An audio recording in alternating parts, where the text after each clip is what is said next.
welcome to InHouse Publishing's Author Interview Corner. Today we are very lucky to be joined by a wonderful author who has had some great success in the last couple of months, publishing her first book 6 months ago.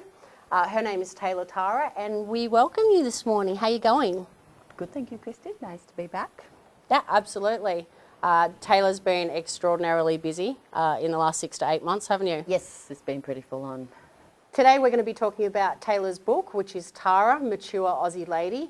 Now, Taylor has actually been a sex worker for the past 10 years, and a little bit of insight into the profession and a bit of history. So tell us a little bit about the book. Well, the book I started on the preconceptions of what people think a sex worker is to what I thought it was, and taking this journey and actually starting this profession, I saw the need that why people come and see us and the importance of sex workers today for the normal person that just doesn't have a life or doesn't have a partner or has issues as to why they can't see people. There's a million different reasons, and the amount of depression that is also comes with not having someone you can be sexually connected with. Absolutely. So a lot of this book, and I mean, only coming into the profession 10 years ago, obviously you had a life before that, and I know you're very family orientated, Yes. very proud of your children.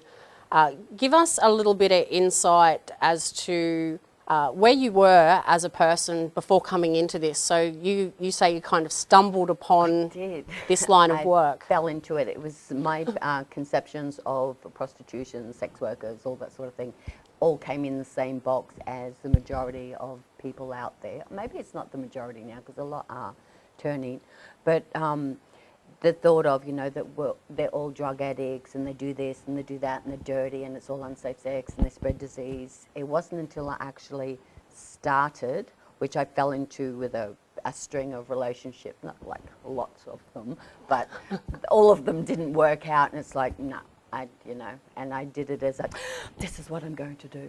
And I was looking through the paper at the brothels and the private girls and it's going like this. And just to thought of ringing it up because no, it's certainly 100% not me. I would never in a million years have even chosen that one day prior to even think about doing that. You had to break through your own taboos. Yes, lots of them. There were so many, and I went there on the first day that she rang up and she said, well, come down, we'll take a look at you. And I'm like, oh, like I walked into it and it's like, oh wow, this is really nice. And she ran me through the safe sex practices, or they just all these beautiful drawers of white linen and sheets and towels and bath mats and soaps and drawers full of condoms of lots of different sizes, even the finger one. Sometimes you have to use that too. But it has branched out into something just way more than just a profession for you now, hasn't it? Definitely it's a passion. It is a passion because it's brought me on to, well, I'm a whole different person now. Totally changed from what I used to be, as in my thoughts. Like I've always been a compassionate person, but not that compassionate or that caring. Or depression, I thought the same as that as sex work. It was like, yeah, people just get over it. Yeah, come on, suck it up, princess type thing of what they say. And I never believed it. I just thought, well, you just want to be unhappy and like something to whinge about. I even had a very close friend who that is dedicated to, and she suffered depression, but I never believed it. Yeah. And she ended up committing suicide. And still, then when that happened, I still didn't think about it. And it wasn't until actually doing this profession and just what the guys tell you and what you hear and feel and their emotions and it's really, really sad to actually see grown men just break down in front of you just by finally having someone that they can talk to. It's not easy. And that's a large part of your job. That is a large part of my job. Well, feel free. Tell us a bit about the story if you like. Christmas Bruce, he was from the other side of Australia. I received a phone call from a brothel over there asking if I could come over for Christmas to spend Christmas night, Christmas Day, Boxing Day with this gentleman whose 20-year fantasy was to wake up beside someone for Christmas. He didn't he didn't even have his kids Christmas Eve. So I'm like, oh, I have to tell my kids I won't be home for Christmas. And my daughter's like, no, Mum, go, because we don't want someone just taking his money and not giving him a good time. We know you'll spoil him. So I bought the Santa bag and the Christmas tree and a little teddy that repeats stuff. And it was so beautiful. He actually cried. It was just really, really nice. And with that, I'm sort of hoping anybody in any sector that has an opportunity to help someone out at Christmas, as to, you're not having the kids for Christmas because they're mine. Just give it to them. Yeah. Let them have the Christmas, because they don't realise what you're psychologically doing to an otherwise normal person. And yeah, the impacts. The 20 years of that. I mean, to see him, he was just so happy, and it was like 15 years had come off his life just by being excited. Like, woke up in the morning, it's like, Santa's been. Yeah. Like, oh, and he's coming through his stocking like little kids do at Christmas. It was so beautiful. Yeah. So he'd basically just been deprived of a generally family-orientated time for Always many, many years. waking up alone. Yeah. Like Yeah, to no, see people that's- through the day, but to wake up with someone and have your Santa stocking on the bottom of your bed. It's pretty impacting, isn't it? It So is. it's a human service, obviously It is. highly emotional, because you know, getting rid of these myths and people's beliefs that it's a smutty job, or It is so you know, far from it. your So far from stories back that up with you know, like you say, I don't know if we're allowed to say this actually, but wives dropping their partners off to you because it's service that they can't perform for their partner. And the understanding of them, I mean, the very first time I had someone say that their wife dropped them off, I'm like, oh my God, she knows where I live, waiting for the bomb to drop. But no, every so often they'd come and she'd drop him off, and they actually asked me, would I do photos, intimate photos of them together, not dirty or smutty ones, because she would feel comfortable with me. Yeah. Yeah. Well, see, not everyone knows what happens in everyone's home. Exactly right, exactly right. Which is the next thing I want to ask you about, proceeds. You're actually giving proceeds of the profits. 10% aren't you? goes Yeah. towards depression. I'm very heavily into outlets dealing with depression now. I do, for the last 9 months, I've been helping doing a day shift for another country. My day shift is their night shift, and dealing with people who have problems and just need someone to talk to. I'm not a qualified counsellor. I don't have any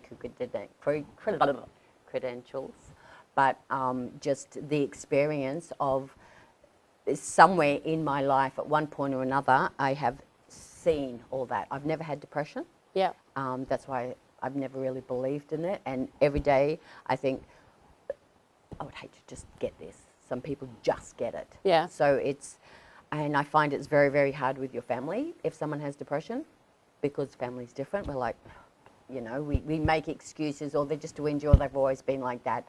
And we tend to do more for a stranger or someone else than your own family members. And it's your family members that need it the most. Yeah. And there's been so many, I hear so much, that they're just pushed away from the whole family because they don't know how to deal with it. They don't want to believe it for whatever reason. So the awareness of getting depression out there, as well as helping with depression. Yeah, absolutely. Now, this is book one, and I know we've had discussions that there are more, so stay tuned. Yes, yes.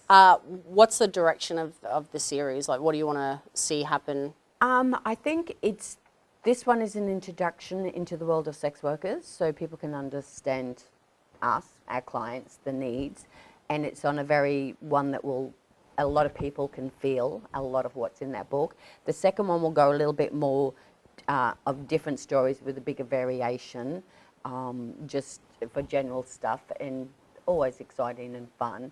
And the third one is bondage, fetish and fantasies, which will be on the alternate people as to why, the reasons of different sorts of things. I've touched on little bits of everything in this one, so they can see a lot of the different facets of it, but there's a whole different world out there, and the needs and why of the needs for these people. So I know your first media event, and pretty much straight away, the minute this book was published and released, it was kind of a barrage, wasn't it? I know. People so getting exciting. in contact with Taylor, and I know we had many a phone call where you were just overwhelmed with like, oh, someone here wants me, and oh my goodness, this is in the States, and you know, people all over the world just wanting to make contact with you and get a little bit of insight into your work and your cause and all of this, why it came about. So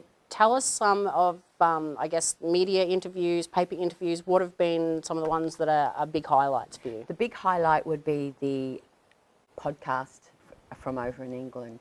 Which was number one. Which was number one. He saw it on whatever he saw it on and said, I'd really love to, this looks really interesting. He said, I bought the book on Kindle. I'm going to read it tonight. So, and he must have read it really well because he picked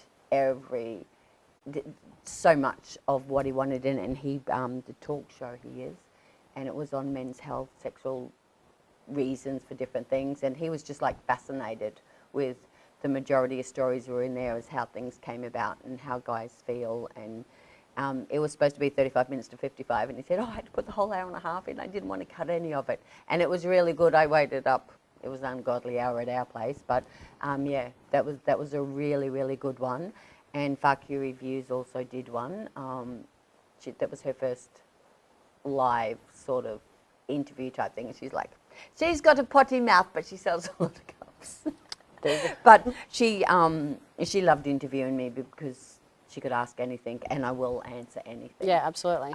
Because that's really, really important to be upfront and open with what goes on, and there's nothing really, I mean, people have a question, it's a question, so that... Well, it just shows you've got nothing to hide, doesn't it? Yeah, exactly. It's a honest profession. We've touched on the impact of everything that you're doing in the media now, and we're talking national, international campaigns for TV, newspapers. You've got a consistent interview with, is it ABC? Have I got that? ABC, they ring me up from different places on my personal phone, so I was like, where did you get my number? So I think I must be in a little file of the ABC that this is who you can ring if you've got a question to ask about sex work, because I've had it from Bunbury, Kalgoorlie and Mount Isa, and Cairns actually. So they're all the ABCs that I've worked through. But the most recent one was with the closure of Cracker and Backcat Page for working girls, and they rang me up to do an interview on all that sort of thing. So that was really, really good. And also a university in Western Australia. Last year, a girlfriend invited me, another sex worker, to be on a forum for the medical students. And it's just to build awareness of whether they, you know, when they talk to us, if we go in because to get all your health checks, we do all that. And to have it on a familiar footing that they're fine with us, they know why we do this job, they don't have to worry about, you know, we're just dirty, this, that and the other, if we ask questions for this, that and the other. So it was them asking questions on a wide range of things, and this year I was actually invited back to it, so I was really, really happy about that. And yeah, so between that and the papers have done really, really well. They've covered my book and they did the opening and all that sort of thing. And now they're doing stories on sex work or sexual health. Yeah, absolutely. I've just recently done an article for the Kalgoorlie Miner on safe sex practices, just to urge the general public, you know, we're probably cleaner than you because we have all these safe sex practices. But what made you choose this form of publishing, being self-publishing, as opposed to submitting manuscripts all over the country? And then how did you find us? Because I had no idea at all about any process. I didn't know what I was going to do when it was finished. And I actually first was going to go through America. And I had a deadline. My sister, because I wrote it all out by hand, she typed it all up and got it all ready for me. And it was actually her that said, why don't you try Australia? And I said, oh, who would take it here? Because I didn't think, as in printing, I didn't even bother with publishers and things like that, because I just thought straight away they'll look at it and go, nah, I'm not interested in this. We don't want to bring... Media's the same. They don't want to bring a good light to the profession. They don't want it to be seen in any way, shape or form as acceptable, because then they're... And in hindsight, didn't they eat their words? Because they've jumped all over it. They have, and they've all done it in a brilliant light. But she said to me, why don't you try these ones? And yours was one of the ones she gave me. So, and that was the first one I went with. And I thought, oh, wow, these seem really nice people. Did you feel that you had creative control of the project? Totally. When it came to the editing, when they went through it all, as nothing was added or taken out, anything like that, it was just a list of, this is a good idea, or what are you exactly trying to say here? Which was very, very important, because, not that I knew what you meant half the time, because I know nothing, except my work and depression. But it was very, very easy, and it wasn't as stressful as I thought it was going to be, coming to the final stages of having it printed up. And there wasn't a great deal that we ended up having to take out or change, but just different wording, or, you know, we don't really need this bit in here, it's not really going anywhere. Yeah, if you absolutely. can't elaborate on it, maybe we just take it out. So that's all helped me as into what to put in. It's very important part of the process, and being that you're such a wonderful storyteller, it's not really for us to come in and destroy someone's voice. Mm-hmm. And that is one of the key components of you know, using services like us or publishers like us, is that the biggest thing is to protect your voice and make sure that you can be heard right throughout. So we thank Taylor for coming in this morning and giving us some wonderful insight into not only the industry that you work in as a profession, but also all these wonderful and positive little offshoots of work that you're actually doing, that have all stemmed from working very closely with men in the community and women. Yes, yes. And women. So this is a great read. It is a bit naughty. Lots of women love it. So you might want to have a look at this book. So get your copy straight away. This is an absolutely wonderful book. Like we said, 10% of all proceeds from this book go to supporting men's depression, with a lovely lady who is very active in the community. Not only has she stood up and said to the world that you're proud of what you do, but you are actively out there in the community every day doing what you said you were going to do. With my face out. Absolutely. Accepted by, I have not had anyone negatively approach me. Yeah, which is, I mean, absolutely fantastic. So the book is Tara, Mature Aussie Lady. It is available directly from Taylor's website, which is www.taylortara.com.